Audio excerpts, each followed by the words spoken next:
Welcome to these series of talks that we hope will help you to understand your pain to a greater degree than you currently do. My name is Ben Parrish and I'm a qualified physio that works within the NHS for East Coast Community Healthcare. Along with my colleague David Sweeting, we'll be presenting these talks to you and we should hope they don't last, each one doesn't last any more than about 10 minutes on subjects all related to living with persistent pain. We suggest that you initially watch all these talks in order because they'll make more sense that way, but once you've done this you can return to them in any order which you find most helpful. The reason we're doing these talks and the reason they've been recommended to you to watch is that many scientific studies have shown the benefit of pain education. When a persistent pain sufferers have a deeper understanding of why their pain is present and they're educated on ways that they can manage their symptoms more effectively, then it's been found that pain levels can decrease and activity levels can improve.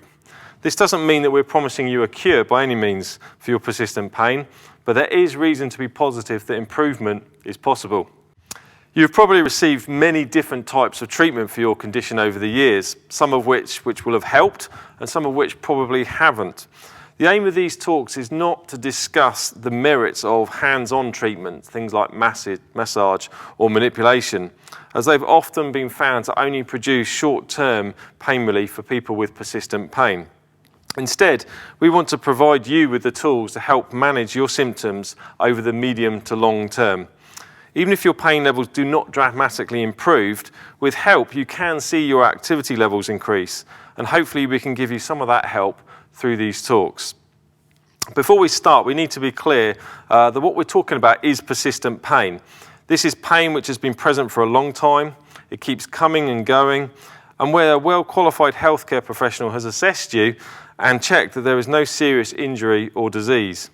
If you have any new or unusual symptoms or feel unwell or experience a new significant injury, then this really needs to be assessed by an appropriate healthcare professional.